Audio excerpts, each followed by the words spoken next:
नमस्कार दोस्तों, स्वागत है आपका अपने YouTube channel Target Civil Services में। और आज है 27 मई और मध्य प्रदेश के डेली करंट अफेयर में आज हम 23 मई से लेकर 27 मई तक जितने भी इंपॉर्टेंट करंट अफेयर होंगे मध्य प्रदेश से डेली करंट अफेयर से रिलेटेड, तो उन पर डिस्कस करेंगे। तो लेक्चर लास्ट तक ध्यान से देखिएगा। तो चलिए सबसे पहले हम रिवाइज कर ले। तो हाल ही में मध्य प्रदेश सरकार के द्वारा राष्ट्रीय किशोर कुमार सम्मान 2022 से किसे सम्मानित किया गया है? तो ये धर्मेंद्र देवल को।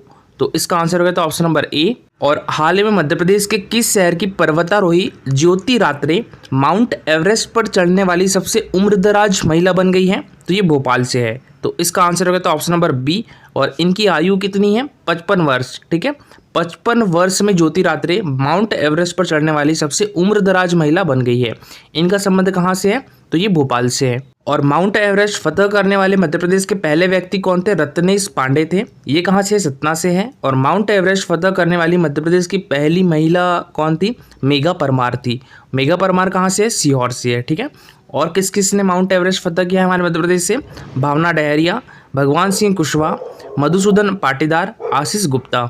और मध्य प्रदेश के किस शहर की तान्या पुरोहित यूनाइटेड नेशन की कॉन्फ्रेंस में भारत का प्रतिनिधित्व करेंगी?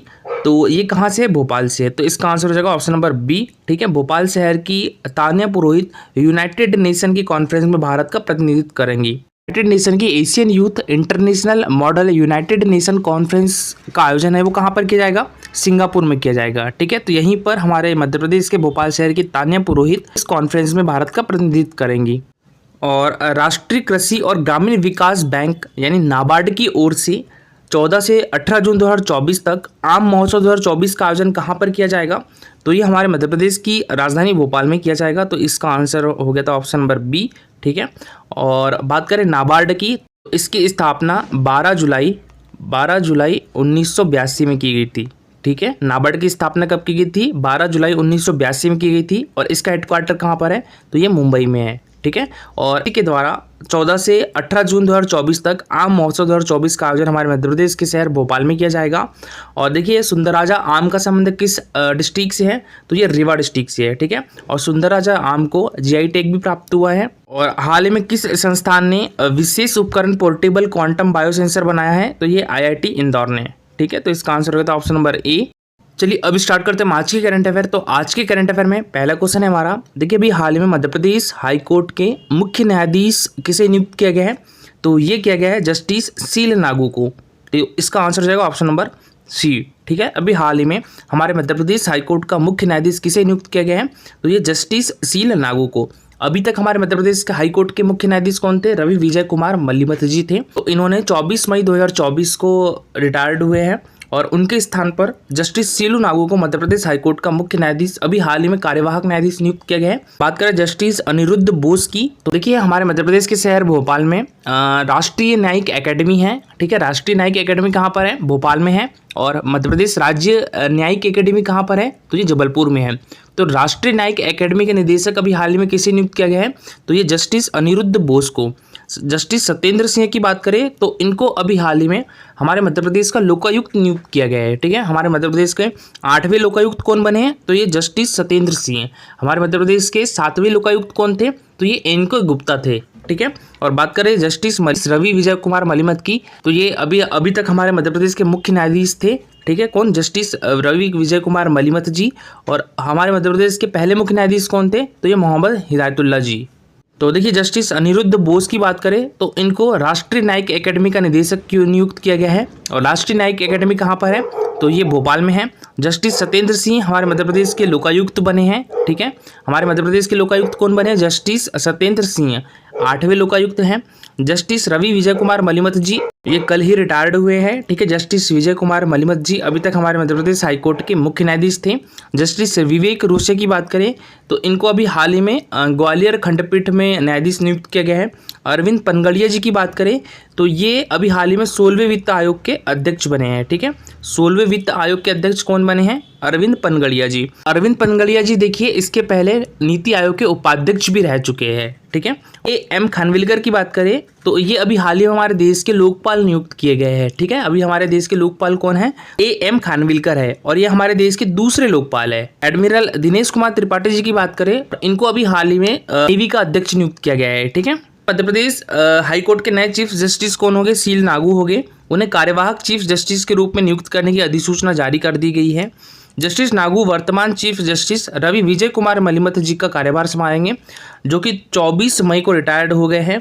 और कार्यवाहक चीफ जस्टिस सील नागू 25 मई को कार्यभार संभालेंगे और उनकी नियुक्ति की अधिसूचना केंद्रीय विधि विभाग के द्वारा जारी की गई है। और जस्टिस नागू का जन्म जो है वो 1 जनवरी 1965 को हुआ था। और देखिए बात करें हमारे मध्य प्रदेश हाईकोर्ट की, तो ये कहाँ पर है? ये जबलपुर में है। इसकी स्थापना 1956 में की गई थी और इसमें 2 खंडपीठें हैं, एक तो इंदौर में है और एक ग्वालियर में है। और इनकी स्थापना कब की गई थी? ये 1968 में की गई थी। ठीक है। और हमारे मध्य प्रदेश में देखिए राष्ट्रीय न्यायिक एकेडमी है। ठीक है, राष्ट्रीय न्यायिक एकेडमी कहाँ पर है? मध्य प्रदेश में है। और इसकी स्थापना कब की गई थी? 1993 में की गई थी। ठीक है, राष्ट्रीय न्यायिक एकेडमी की स्थापना कब की गई थी? 1993 में। और इसका मुख्यालय कहाँ पर है? हमारे मध्य प्रदेश की राजधानी भोपाल में। और अभी हाल ही में राष्ट्रीय न्यायिक एकेडमी का निदेशक किसे नियुक्त किया गया है? न्यायमूर्ति अनिरुद्ध बोस को नियुक्त किया गया है। ठीक है, मध्य प्रदेश न्यायिक एकेडमी कहाँ पर है? तो ये जबलपुर में है। मध्य प्रदेश राज्य न्यायिक एकेडमी जबलपुर में है और राष्ट्रीय न्यायिक एकेडमी कहाँ पर है? भोपाल में है। और हमारे मध्य प्रदेश के पहले मुख्य न्यायाधीश कौन थे? मोहम्मद हिदायतुल्लाह जी थे। और हमारे मध्य प्रदेश की प्रथम महिला न्यायाधीश कौन थी? सरोजनी सक्सेना रही है। ठीक है, और मध्य प्रदेश में सबसे अधिक समय तक मुख्य न्यायाधीश कौन रहे? श्री पीवी दीक्षित जी रहे हैं। और सबसे कम समय तक मुख्य न्यायाधीश कौन रहे मध्य प्रदेश में? तो ये जीसी सोहानी जी रहे हैं। मात्र 2 दिन तक इनका कार्यकाल था। और देखिए मध्य प्रदेश के ऐसे मुख्य न्यायाधीश जो सुप्रीम कोर्ट के भी मुख्य न्यायाधीश रहे हैं वो कौन कौन है? मोहम्मद हिदायतुल्लाह जी, वर्मा जी और अरविंद बोबडे जी है। ठीक है, तो 3 ऐसे न्यायाधीश है जो मध्य प्रदेश के भी मुख्य न्यायाधीश रहे हैं और सुप्रीम कोर्ट के भी मुख्य न्यायाधीश रहे हैं। ठीक है, अभी सुप्रीम कोर्ट के मुख्य न्यायाधीश कौन है? तो ये चंद्रचूड़ जी है। देखिए मध्य प्रदेश के मुख्य न्यायाधीश जो मध्य प्रदेश के राज्यपाल भी रहे हैं कौन कौन है? पीवी दीक्षित है, जीपी सिंह है और एनडी ओझा है। ठीक है, तो ये इंपॉर्टेंट है, याद रखिएगा। ये हमारे भारतीय संविधान के अनुच्छेद 14 में देखें तो राज्यों के लिए एक उच्च न्यायालय होगा। और अनुच्छेद 216 में क्या है? उच्च न्यायालय का गठन है। तो उच्च न्यायालय का गठन किस अनुच्छेद में है? 216 में है। और 223 में क्या है? उच्च न्यायालय में कार्यकारी मुख्य न्यायाधीश की नियुक्ति। ठीक है, कार्यकारी मुख्य न्यायाधीश की नियुक्ति किस अनुच्छेद में है? 223 में है। और अनुच्छेद 231 में 2 या 2 से अधिक राज्यों के लिए संयुक्त उच्च न्यायालय का प्रावधान है। ठीक है, और देखिए अनुच्छेद 226 भी याद रखिएगा। इसे सुप्रीम कोर्ट के द्वारा 5 रीट जारी की जाती है अनुच्छेद 32 के तहत। ठीक है, नेक्स्ट क्वेश्चन है हमारा। देखिए अभी हाल ही में राज्य संचालित गैस आपूर्तिकर्ता गैल इंडिया के द्वारा मध्य प्रदेश के किस जिले में 1.5 मिलियन टन प्रतिवर्ष इथेन क्रैकिंग यूनिट स्थापित करने का निर्णय लिया गया है? तो ये सीहोर डिस्ट्रिक्ट में। तो इसका आंसर हो जाएगा ऑप्शन नंबर सी। ठीक है, सीहोर। तो हाल ही में राज्य संचालित गैस आपूर्तिकर्ता गैल इंडिया के द्वारा हमारे मध्य प्रदेश के सीहोर जिले में 1.5 मिलियन टन प्रतिवर्ष इथेन क्रैकिंग यूनिट स्थापित करने का निर्णय लिया गया है। और देखिए इसके पहले 14 सितंबर 2023 को इथीलिन क्रैकर परियोजना का शिलान्यास कहाँ पर किया गया था? तो ये किया गया था बीना में। ठीक है, और बीना किस डिस्ट्रिक्ट में है? तो ये सागर डिस्ट्रिक्ट में है। तो इथीलिन क्रैकर परियोजना का शिलान्यास कहाँ पर किया गया था? तो ये बीना में किया गया था। कब? 14 सितंबर 2023 को। और ये किसके द्वारा किया गया था? प्राइम मिनिस्टर नरेंद्र मोदी ने किया था।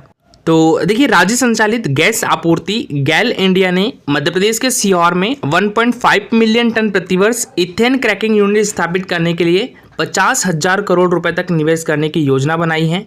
और नई सुविधा का लक्ष्य पेट्रोकेमिकल्स की भारी घरेलू मांग को पूरा करना है, जिसके वर्ष 2040 तक लगभग 3 गुना बढ़कर 1 ट्रिलियन अमेरिकी डॉलर होने का अनुमान है। इथेन एक प्राकृतिक गैस घटक है जिसे एथिलीन में विभाजित किया जाता है, जो प्लास्टिक, चिपकने वाले पदार्थ, सिंथेटिक रबर और अन्य पेट्रोकेमिकल के उत्पादन हेतु एक महत्वपूर्ण निविष्ट है। वर्तमान में रिलायंस इंडस्ट्री दहेज, गुजरात और नागोथैन महाराष्ट्र में अपने पटाखों के लिए 1.5 मिलियन टन पर एमएन ईथन का आयात करने वाली एकमात्र भारतीय इकाई है। नेक्स्ट क्वेश्चन है हमारा। देखिए अभी हाल में मध्य प्रदेश सरकार ने मध्य प्रदेश के पहले शहरी संग्रहालय यानी सिटी म्यूजियम की स्थापना किस शहर में करने की मंजूरी दे दी है? तो ये भोपाल में। तो इसका आंसर हो जाएगा ऑप्शन नंबर बी। ठीक है, अभी हाल ही में मध्य प्रदेश सरकार ने मध्य प्रदेश के पहले शहरी संग्रहालय या सिटी म्यूजियम की स्थापना भोपाल शहर में करने की मंजूरी दे दी है। तो देखिए हाल ही में सरकार ने भोपाल में पहले शहरी संग्रहालय यानी सिटी म्यूजियम की स्थापना को मंजूरी दे दी है। मध्य प्रदेश पर्यटन बोर्ड मोती महल के बाय विंग में भोपाल सिटी संग्रहालय की स्थापना कर रहा है और मोती महल शहर का एक महत्वपूर्ण विरासत स्थल है और उच्च महत्व की इमारत है। 11 दीर्घाओं वाला प्रस्तावित संग्रहालय भोपाल और मध्य प्रदेश के समृद्ध इतिहास पर ध्यान केंद्रित करेगा, जिसमें मध्य प्रदेश के ऐतिहासिक एवं भौगोलिक संदर्भ तथा विशेष रूप से भोपाल के गठन को शामिल किया जाएगा। प्राग ऐतिहासिक शैल चित्रों, पत्थर के औजारों, पुरातात्विक खोजों, टिकटों, भोपाल तथा आसपास के क्षेत्रों के राजाओं एवं रानियों की पोशाक, प्राचीन मूर्तियां, मंदिर के अवशेष और भोपाल नवाब काल की उत्कृष्ट कला का संग्रह प्रदर्शित किया जाएगा और सभी आयु समूह हेतु एक आकर्षक और जानकारी पूर्ण अनुभव बनाने के लिए आधुनिक तकनीक का उपयोग भी किया जाएगा। मध्य प्रदेश संस्कृति मंत्रालय मोती महल के दाहिने हिस्से में परमार राजा भोज उनके जीवन और कार्यों पर एक समर्पित तथा व्यापक संग्रहालय स्थापित करने की योजना बना रहा है। और मोती महल की बात करें तो मोती महल का निर्माण गढ़ मंडला के गोंड राजा हृदय शाह ने वर्ष 1651 से 1600 बीच कराया था। महल भूल भुलैया, गुप्त सुरंगों और भूमिगत मार्गों से भरा है। बात करें राजा भोज की तो परमार वंश 1018 ईस्वी से लेकर 1060 में राजा भोज सबसे महान थे। उन्होंने हिंदू समाज को पुनर्जीवित करने का प्रयास किया और उन्होंने मुसलमानों के खिलाफ भी लड़ाई लड़ी। वह एक महान योद्धा होने के साथ साथ एक निपुण विद्वान भी थे। उन्होंने अपनी राजधानी में भोजशाला नामक एक संस्कृत महाविद्यालय का निर्माण करवाया था और इनकी प्रमुख पुस्तकें कौन कौन सी है? आयुर्वेद संग्रह, युक्त कल्पतरु और समरंगा सूत्रधारा भी है। नेक्स्ट क्वेश्चन है हमारा, रबी विपणन सीजन 2024-25 के दौरान देश के गेहूं की प्रमुख खरीदारी करने वाले राज्यों में मध्य प्रदेश का स्थान कौन सा है? तो हमारे मध्य प्रदेश का स्थान है तृतीय। तो इसका आंसर हो जाएगा ऑप्शन नंबर सी। ठीक है, रबी विपणन सीजन 2024-25 के दौरान देश के गेहूं की प्रमुख खरीदारी करने वाले राज्यों में हमारा मध्य प्रदेश तीसरे स्थान पर है। पहले स्थान पर पंजाब है, दूसरे स्थान पर हरियाणा है, तीसरे स्थान पर एमपी है और चौथे स्थान पर राजस्थान है, पांचवें स्थान पर यूपी है।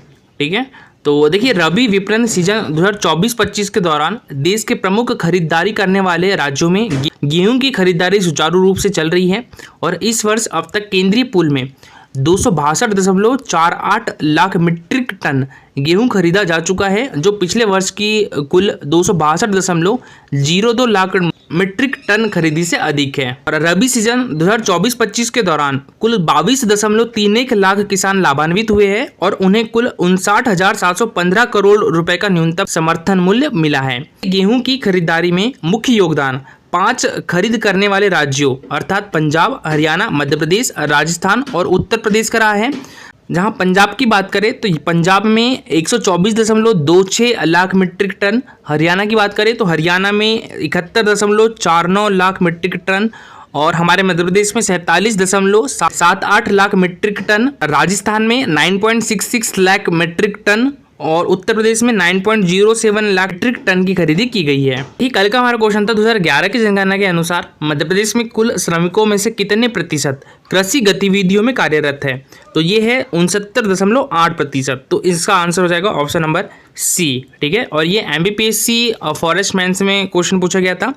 और आज के लिए आपका क्वेश्चन है, निम्नलिखित में से कौन सी फसलें मध्य प्रदेश की मुख्य अनाज फसलें हैं? मक्का और ज्वार, बाजरा और मक्का, रागी और ज्वार या गेहूं और धान? तो इसका आंसर कमेंट बॉक्स में लिखिएगा। और देखिए ये है हमारा Telegram channel Target Civil Services पर आपको हमारे मध्य प्रदेश करंट अफेयर की PDF मिल जाएगी फ्री ऑफ कॉस्ट। और यहाँ पर आपको देखिए जो भी इम्पोर्टेंट नोटिफिकेशन आती है PSC से रिलेटेड तो वो भी आपको शेयर कर दी जाएगी। ठीक है, तो आप टेलीग्राम चैनल ज्वाइन कर लीजिएगा, इसकी लिंक आपको हमारे वीडियो के डिस्क्रिप्शन बॉक्स में मिल जाएगी। और दोस्तों आज के लिए इतना ही, लेक्चर अच्छा लगा हो तो लाइक और शेयर जरूर करिएगा। अगर आप इस चैनल में नए हो तो सब्सक्राइब भी कर लीजिए। Thank you so much for watching this video.